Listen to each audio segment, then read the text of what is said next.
marathon conversation. It ain't ending, brother. It's not ending. And I recognize that a lot of people are using the Steam charts to say that marathon is garbage. And now I do think there is a disconnect of marathon with general audience players. But by no stretch of the imagination do I think marathon is a bad game. I actually think the gameplay and gunplay in itself is solid, right? Destiny and Destiny 2 is some of the best gunplay I've experienced in a FPS ever. So it'd be hard for Bungie to mess that up. Although I think they've made a couple missteps along the way, which we'll get to in a moment. But the big thing people are talking about is Steam charts. Are Steam charts a reliable source of if a game is going to die? Is it Concord 2.0, 3.0, 4.0, however many of these are happening? And is this the only metric we can use? I've seen there's been a bit of controversial tweets from a game developer or two, and I kind of want to break this down because Steam charts are good for tracking trends. And in Marathon situation, I think it's a little bit unique. The reason why people are saying the game is cooked is because of surrounding information about the game.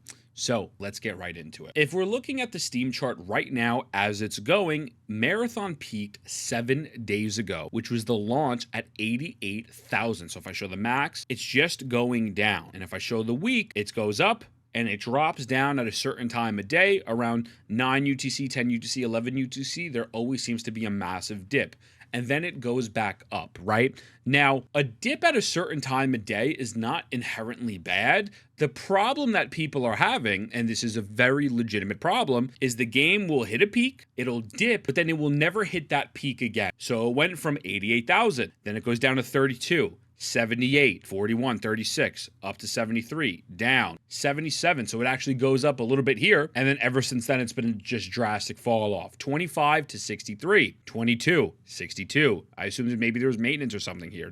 There's no way the game dropped down to 2,000. You'll let me know. Then it goes back up to 60,000. And today, around the what should be peak hours, it went from 60,000 to 51,000. Daily peaks and valleys are not necessarily the worst thing in the world if it could retain and keep players. Marathon is not doing that at the moment. It is not retaining the same amount of players, right? We have clips of people saying they're enjoying it. I believe Burnt Peanuts loving it. Shroud is loving it, and that's fine. I don't care if people like the game or don't like the game, right? But the problem is there's clearly a disconnect. And the Steam charts, why are they important? Normally, I would say, hey, listen, you know what? I can give the game a little grace because it is on other consoles. It's on Xbox and PlayStation. But let's refer to this Paul Tassi tweet. New video on the topic of Steam charts, not just with Marathon, but this whole gesture broadly narrative on both sides. I have my own sides. The video isn't only about Marathon, but as I can confirm from Bungie sources that Steam is the primary platform for the game, not console, though some may have already figured that out. So when you have a credible journalist confirming that Marathon's main audience is on Steam, you're going to have people hone in on that number. It's different with Destiny, right? With Destiny 2, we can clearly see that even as of, let's say, March 8th, there was 208,000 people on Destiny. If you check the Steam charts, March 8th, there was only 10,000 people playing the game. So clearly, Destiny has some sort of active player base outside of Steam charts in itself, but we know that on Steam, it's on a decline, and as a whole, it's on a decline just by looking at this insane chart. It's even reaching Curse of Osiris numbers, which was a massive low for the game. As it was pointed out, Bungie was talking about potentially closing doors at that time. And so when you look at a game like Destiny 2, that I would assume has made way more money than Marathon, it's a bit concerning. Now we gotta address this tweet from the Overwatch dev right here. Is the 50% player drop in the room with us right now? Gulp. Feel free to dislike and pass up on any game you want. More power to you. But this is big unemployed and maidenless energy. Thank you to you, buddy. You gave us the quote of the day. Stream charts are for virgins and losers. LOL, giggle.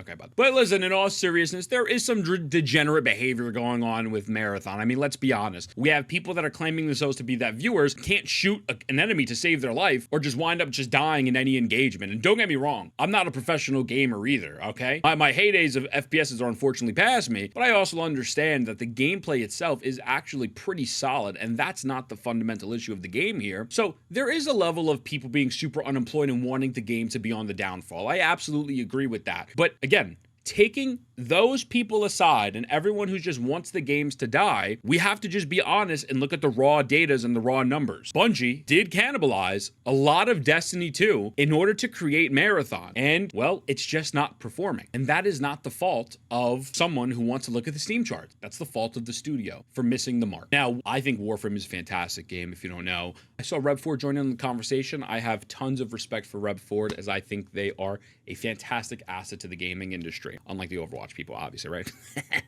When Warframe released, we had 435 other titles to compete with attention from millions of Steam users. Now games have 20,000 other games in the same year of many million Steam users that have already been exposed to 80,000 plus prior releases they might have liked. And Rev shows this graphic here, and it makes sense, right? Where it's like, hey, listen, there is a much larger scale of competition, so it will be harder for a game to pop off since we're also desensitized because we've seen everything over and over again. And I understand that sentiment, and I think there is, again, a level of truth to this. But with that being said, Arc Raiders blew up, right? Why did Arc Raiders blew up? It was something different. Maybe if Marathon came out first, we would see Marathon being in the position Arc Raiders was, although I don't necessarily think so. Though there's 20,000 other games on the market, I don't think that truly invalidates people, let's say, looking at Steam charts and why a game doesn't do good. At the end of the day, sometimes there could be a game that is genuinely fantastic and it just doesn't hit. And that's super unfortunate. I don't necessarily think that's the case here with Marathon. I think they have something cool.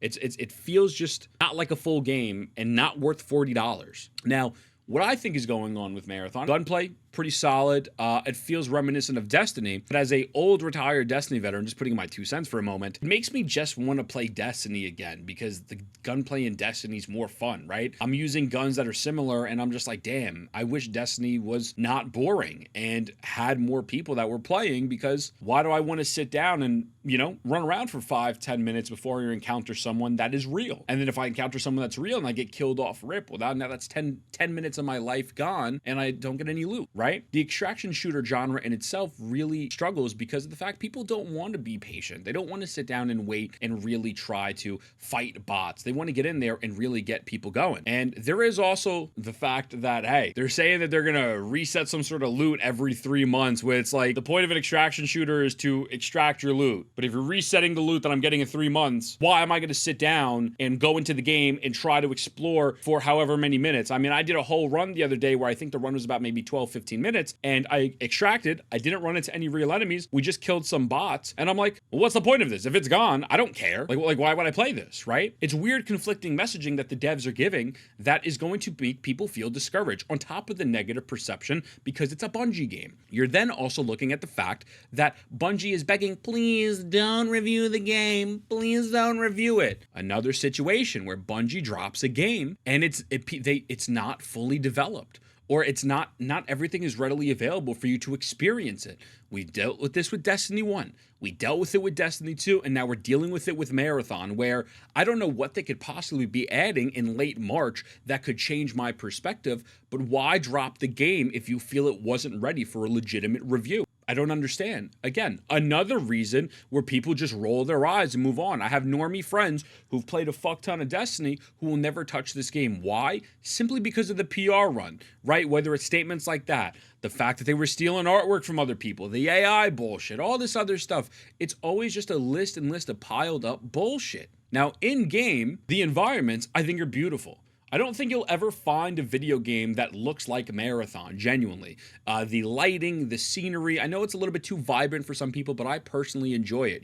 I am woke and gay. It's a joke, calm down. Or am I? I don't know. Oh. With that being said, it's distracting. I'm walking around and there's purple lighting in a room and I can't tell, is that an enemy? Is there not an enemy? And there is a little red dot on their head, but I am visually distracted because this is not something my eyes are used to. And yeah, listen, if I play over and over and over again, maybe I will get used to it, but I don't feel the need to sit down and play this game, genuinely. I don't feel there's enough action for me. It feels just like a lesser version of Destiny, and while it's pretty to look at, I don't know what reward I'm getting out of playing this. I don't. And if you do want to stick with the game, that's fantastic. But holy shit, this UI is genuinely garbage. I thought people were exaggerating when they were in the beta or the one free day game, the one day when it was completely free, whatever it was, saying the UI was bad. I'm like, oh, they're bugging. They're probably just dumb. No, this sucks. Like, it just straight up sucks. I don't know what I'm doing. And whenever I unlock a quest, I have to go to some random screen, and then if I finish a quest and I want to get a gun, there's like a lore cutscene that I just don't care about. I'm not invested in this world. Why would I give a fuck about some random NPC talking to me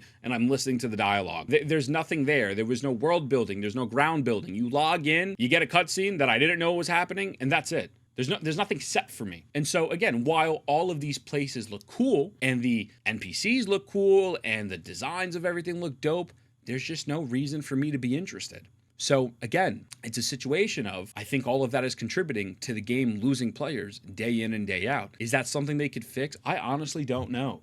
I don't. Again, not just Steam charts. We're now also seeing that Bungie has canceled 2 GDC 2026 panels focused on Marathon.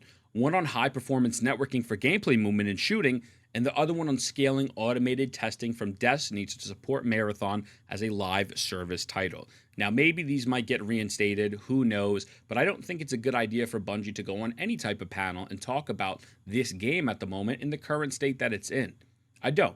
And so when you see them canceling panels, you're seeing the Steam numbers go down. You're seeing it be confirmed that Steam is the major audience spot here. A lot of people are not liking the aesthetic. They're feeling that the game might be a little too slow for them. And Bungie is not over here making announcements of how they're selling tons and tons of copies like they've done with previous titles. Let's say, for example, Destiny the Taken King. It is a bit worrisome. So I think you could say maybe there are some weird people on the internet preying on the downfall of Marathon. And yes, it's weird as fuck because if they close, people lose their jobs, and that sucks, right? But at the same time, the Steam charts do paint a picture 1,000,000%. It's not, let's say, a gacha game, right? I play gacha games on my main channel sometimes, like Wuthering Waves, Genshin Impact, etc. Wuthering Waves launched on Steam back in April of 2025, and it actually peaked 3 months ago, right? And now this was a fantastic peak, and it peaked 40,000, but it goes down. It goes up again, but then it goes down. But I understand there's more than 40,000 people playing this. There's probably 1 million people just playing on their phone alone. So again, Steam charts, I would not say Wuthering Waves is dead, but I could understand the trends of here that content is probably down across the board looking at this chart. So when developers will tell you that you're being stupid and silly and a dumbass for looking at these charts, no, you're not. This information should be readily available. Consumers should know, hey, is the state of the game healthy in a player count capacity? So I know, hey, should I spend money on microtransactions? Or maybe should I peel off and kind of let the game go, right?